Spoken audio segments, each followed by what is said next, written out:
अगर आपको एक प्रॉफिटेबल ट्रेडर बनना है तो आपको चीज़ों को सिंप्लीफाई करना पड़ेगा।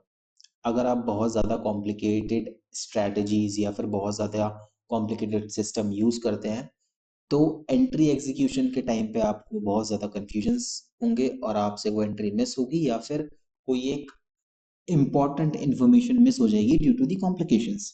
तो अगर आप एक प्रॉफिटेबल ट्रेडर बनना चाहते हैं you need a simple system जिसमें आप बिना किसी हेजिटेशन के ट्रेड कर पाए, जिसके थ्रू और एंट्री लेते टाइम आपको हेजिटेशन नहीं हो कि you are missing out on something important. Correct. तो इस चैनल पे विच इज आदित्य एफएक्स, इस पे मैं मेजरली ट्रेडिंग को सिंप्लीफाई करना बताता हूँ और स्पेशली स्पेशली मैं सपोर्ट एंड रेजिस्टेंस को सिंप्लीफाई करना बताता हूँ। ठीक है। और इस चैनल पे आपको यही मिलेगा, नॉट समथिंग एसएमसी और आईसीटी। थोड़ा बहुत दिख जाएगा, जो इम्पोर्टेंट है वो मैं बताऊंगा हमेशा, but specially support and resistance and engulfing, जो कि इस वीडियो में मैं इंट्रोड्यूस करने वाला हूँ। This is the introduction of engulfing. ठीक है। क्योंकि अपकमिंग वीडियोस जो आने वाली हैं लाइक डायरेक्शन और आपके जो सेटअप्स होने वाले हैं उसमें इनगल्फिंग का यूज होगा। ठीक है। तो अगर यूज होगा तो उसके बारे में पता होना बहुत जरूरी है। तो ये केवल एक इंट्रोडक्शन वीडियो होने वाला है, छोटा ही वीडियो होगा जिसमें मैं बताऊंगा कि कैसे हम इनगल्फिंग चार्ट्स पे मार्क करते हैं, कैसे आइडेंटिफाई करते हैं। ठीक है। इसमें ऐसा कुछ नहीं है कि स्ट्रॉन्ग इनगल्फिंग और weak engulfing and all that. एक इनगल्फिंग इनगल्फिंग ही है। ठीक है। तो विदाउट फर्दर अडू हम स्टार्ट करते हैं। ठीक है। जैसा कि आपको पता है मैंने पहले से ही ड्राइंग बना रखी है ताकि और ज़्यादा टाइम वेस्ट ना हो और वीडियो लंबी ना हो। ठीक है। तो चार्ट पे चलते हैं, फटाफट देखते हैं ड्राइंग। ठीक है। तो जैसा कि नाम से पता चल रहा है इनगल्फिंग, वैसे सबको पता होगा इनगल्फिंग कैंडलस्टिक पैटर्न होता है एक। ठीक है। इनगल्फिंग का मतलब है कि एक जो कैंडल है उसने नेक्स्ट कैंडल को कंप्लीटली इनगल्फ कर दिया हो। ठीक है। लाइक पूरा, अगर मैं इस कैंडल को अभी जैसे मैं ये जोन हटा दूं। ठीक है। अगर मैं इस कैंडल को इसके ऊपर रख दूं तो आप आइडेंटिफाई नहीं कर पाओगे, पूरी पीछे वाली कैंडल छुप जाए पूरे तरीके से, एटलीस्ट बॉडी तो छिप ही जाए, विक नहीं छिपे अगर तो। ठीक है। तो ये सिंपली इनगल्फिंग की एक डेफिनेशन है। ठीक है। वो मैंने बता दी। और अब जोन्स कैसे मार्क करते हैं। ठीक है। नॉर्मल इनगल्फिंग पैटर्न आपको दिखे आप मार्क कर सकते हो इस तरीके से मार्क कर लेते हैं। ठीक है। तो ये आपका इनगल्फिंग बाय हो गया और ये आपका इनगल्फिंग सेल हो गया। तो हम एक्सपेक्ट क्या करेंगे कि प्राइस अगर ऐसा हुआ है तो फॉर्म हो, नीचे आए एंड देन यहाँ से हमें रिएक्शन दे। ऑल्दो हम डायरेक्ट एंट्री नहीं लेंगे ऑब्वियसली, हम और चीजें देखेंगे इसमें, बट वो अपकमिंग वीडियोस में जब सेटअप में स्टार्ट करूंगा तब मैं एक्सप्लेन करना शुरू करूंगा। Same thing in this scenario, हम एक्सपेक्ट करेंगे कि प्राइस यहाँ आए और मूव कर जाए। ठीक है। प्लस अब इसमें एक और सिनेरियो और बनता है जिसे मैं और एक्सप्लेन कर देता हूँ। जस्ट अ सेकंड, इसमें चलो इसका स्क्रीनशॉट अगर लेना चाहो तो ले लेना। इसको सबको कॉपी कर लेते हैं इसको। ठीक है। और just a second, ठीक है। अब ऐसा सिनेरियो भी कभी बन सकता है, फॉर एग्जांपल यहाँ पे ऐसा नहीं हुआ, इस टाइप से।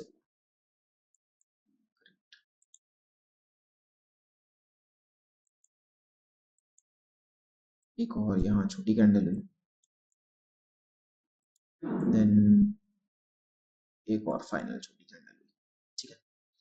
इसकी विक चाहे तो छोटी कर लेते हैं एंड यहाँ पे भी विक्स लगा लेते हैं।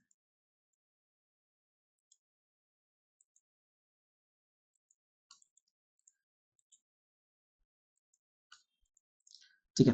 तो अब ये कंसेक्यूटिव कैंडल्स हैं, इसको थोड़ा ऊपर क्लोज करते हैं। ठीक है। तो ये कंसेक्यूटिव कैंडल है। अब इसकी शर्त ये है, it will count as an engulfing candle, हमारा इनगल्फिंग बाय जोन बनेगा ही। ठीक है। पर शर्त ये है कि बीच में रेड कैंडल नहीं होनी चाहिए कभी भी। ठीक है। अगर बीच में कहीं भी रेड कैंडल आ जाती है तो ये जोन हमारा इनवैलिड हो जाएगा और हम दोबारा से चीजों को स्टार्ट करेंगे। ठीक है। फॉर एग्जांपल अगर मैं इसका कलर रेड कर दूं, ये इस टाइप से बनी होती है इस टाइप से, और मैं इसका कलर रेड कर देता हूँ, ठीक है। और फिर उसके बाद यहाँ से एक यहाँ से स्टार्ट होगी, ओपन लो हाई क्लोज, ठीक है। इस टाइप से अगर बनी होती तो ये हमारा जोन वैलिड नहीं होता, फिर हम ये वाला जोन मार्क करते हैं इस वाले से,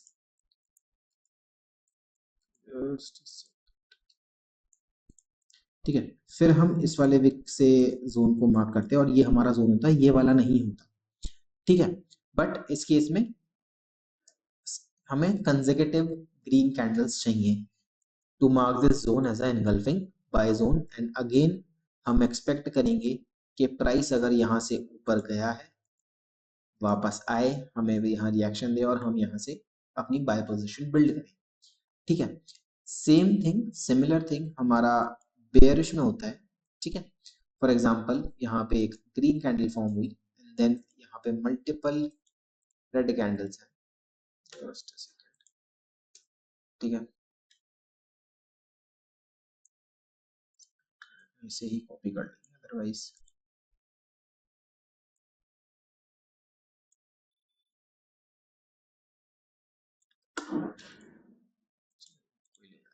ड्रॉ ही कर लेते हैं, ठीक है। ये एक ग्रीन कैंडल है और यहाँ पे मल्टीपल रेड कैंडल्स,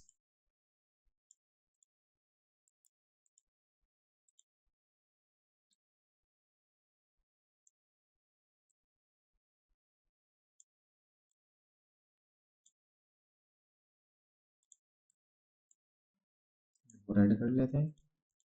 अगेन हमें एक कंसेक्यूटिव कैंडल चाहिए और विक के नीचे बॉडी क्लोज चाहिए, ठीक है।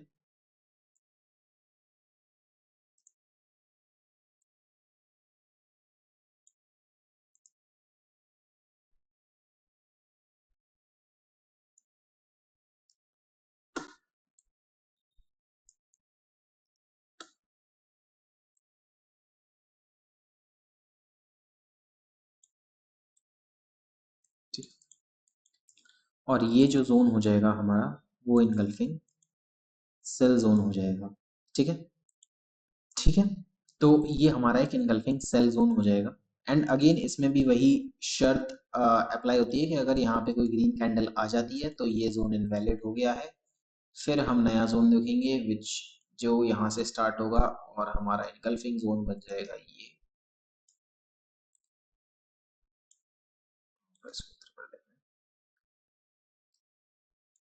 ये हमारा इनगल्फिंग जोन बन जाएगा फिर, ठीक है। अब इसको चार्ट पे देख लेते हैं, इसके एग्जांपल्स चार्ट पे देख लेते हैं। और मतलब अगर यार स्क्रीनशॉट के लिए मैंने रुका नहीं, नोट्स वगैरह बना रहे हो तो स्क्रीनशॉट इसका ले लेना पॉज करके वीडियो, ठीक है। 4 आवर के टाइम फ्रेम पे चलते हैं और एनगल्फिंग बाय और सेल हम ड्रॉ करने की कोशिश करते हैं, ठीक है। सबसे पहले दिस ड्रॉ कर लेते हैं ताकि ठीक है, नीचे क्लोज हुई एंड रेड कलर, ठीक है। This is an engulfing sell zone, ठीक है। यहाँ एक एनगल्फिंग बाय जोन, ठीक है। ये एक एनगल्फिंग सेल जोन, ठीक है। इसको ग्रीन कर लेते हैं, ठीक है। ये एक एनगल्फिंग सेल जोन जो कि बाद में फेल हो गया, चलो इसको भी अभी मैं एक्सप्लेन करूंगा, ठीक है। और पीछे चल लेते हैं, अब देख लेते हैं ये वर्क भी करता है या नहीं करता है, या फिर ऐसे ही बस फालतू में बस बातें बोले जा रहे हैं, ठीक है। देख लेते हैं एक बार, जैसे इनगल्फिंग सेल, प्राइस ऊपर गया एंड देन नीचे आ गया डाउन, ठीक है। अब इसे बाद में लोगों ने, मतलब लोगों ने क्या, ये तो बहुत पहले से चल रहा है, बट एसएनसी की लैंग्वेज में इसे ऑर्डर ब्लॉक बोलते हैं, there are different kind of order blocks, but हमारे में केवल एक यही है, इनगल्फिंग, दैट इज इट। इससे ज्यादा कुछ नहीं, कोई मिटिगेशन ब्लॉक नहीं, कोई ब्रेकर ब्लॉक नहीं, ठीक है, कोई रिजेक्शन ब्लॉक नहीं, कुछ नहीं, केवल एक इनगल्फिंग और engulfing fail, that is it, ठीक है। अब चाहे तो डेली में हम चले जाते हैं, डेली में तो वैसे ज्यादा प्राइस एक्शन गोल्ड में इस टाइम मिलेगा नहीं, जैसे अब यहाँ देखो, अगर सारी ड्राइंग्स अगर हटा दो तो यहाँ एक इनगल्फिंग सेल है, ठीक है, जहां से प्राइस रिएक्ट कर रहा है अभी, ठीक है। जहां से प्राइस रिएक्ट कर रहा है, ठीक है।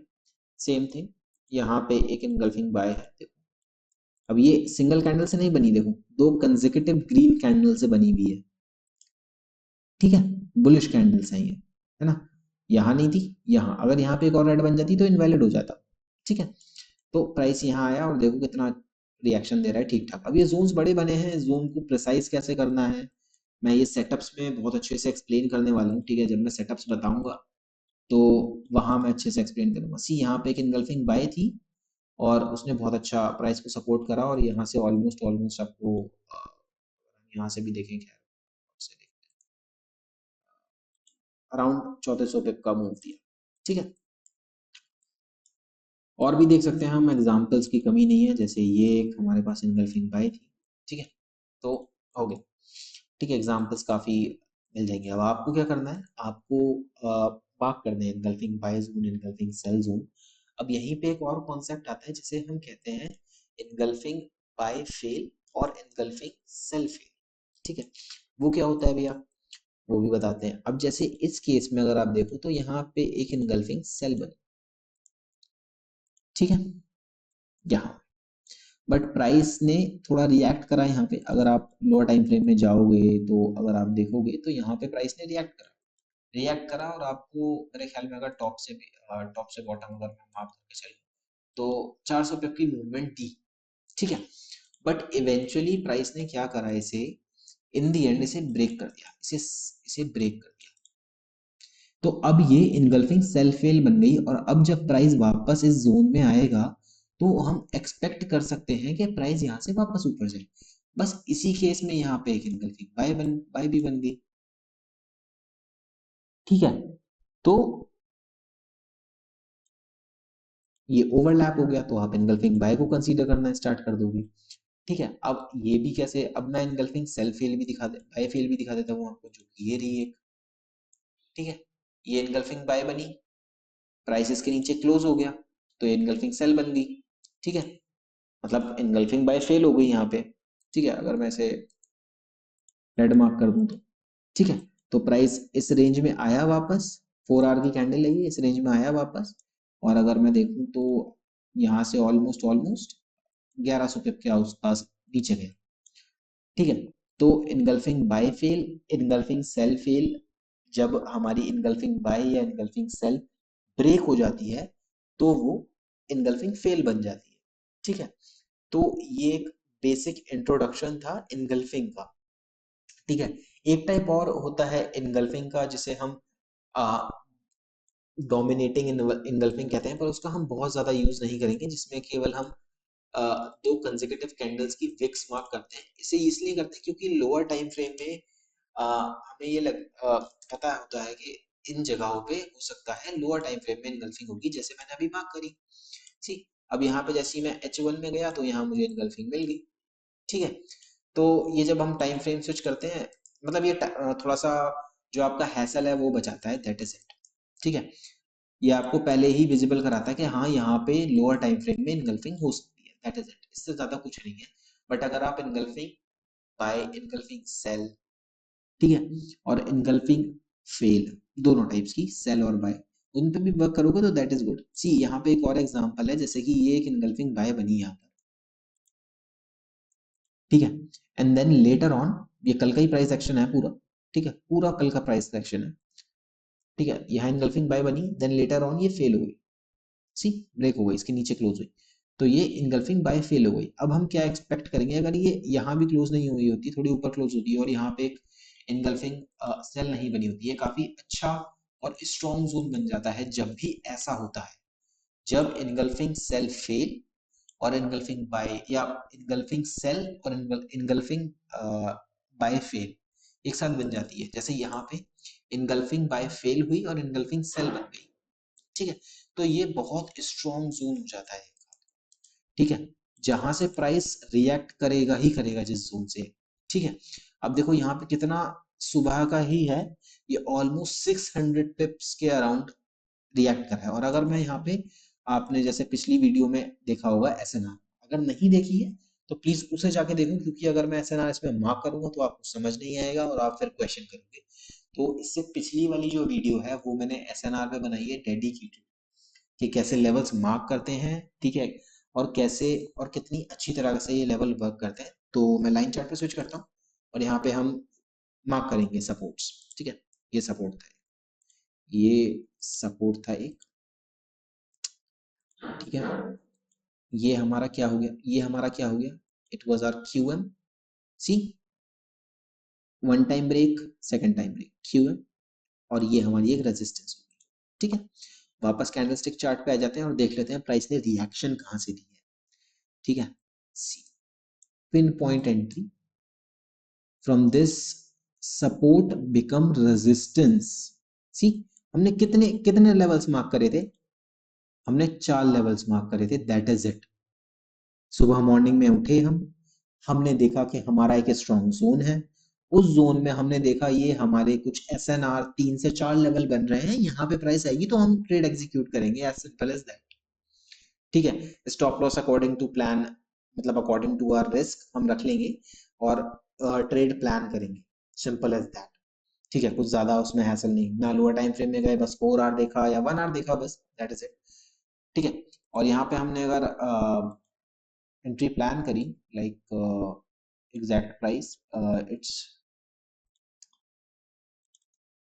410890, ओके, और अराउंड 40 पिप का या इवन 30 पिप का अगर स्टॉप लॉस लेके चल रहे हैं तो यहाँ से रिस्क टू रिवॉर्ड में लगा के दिखाऊंगा अगर आपको, तो इट्स अराउंड 700 पिप्स, 694 पिप्स का मूवमेंट दिया है यहाँ पे प्राइस ने, ठीक है। ऑलमोस्ट 700 पिप का मूवमेंट दिया है, दैट इज 1:23। अगर 30 पिप का ऐसे लेके चलता हूँ बस मैं, दोनों एसएनआर के ऊपर स्टॉप लॉस लगाया है, बस कोई बहुत ज्यादा बड़ा स्टॉप लॉस नहीं लगाया गोल्ड में 30 पिप का, बहुत छोटा स्टॉप लॉस है, ठीक है।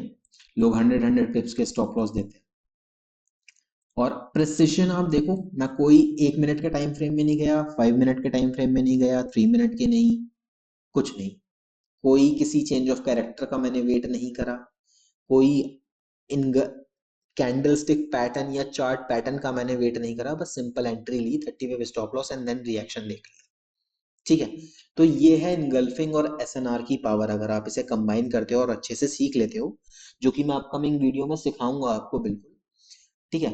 मैं बाकी ट्रेडिंग स्ट्रेटजीज को गलत नहीं बोलता बिल्कुल भी, बट अगर आप ट्रेडिशनल सपोर्ट एंड रेजिस्टेंस पे जाओगे तो आपको सपोर्ट और रेजिस्टेंस ढूंढने में टाइम बहुत लगेगा, लाइक हम वहां सपोर्ट और रेजिस्टेंस ऐसे मार्क करते हैं जैसे लाइक मल्टीपल टाइम रिजेक्शन आनी चाहिए, जैसे अगर यहाँ पे हम वहां पे अगर हमें यहाँ पे रेजिस्टेंस मार्क करनी है तो हम देखेंगे कि भाई मल्टीपल टाइम रिजेक्शन हुआ, तब तक वो प्ले आउट हो चुका होता है सपोर्ट या रेजिस्टेंस, इस केस में रेजिस्टेंस।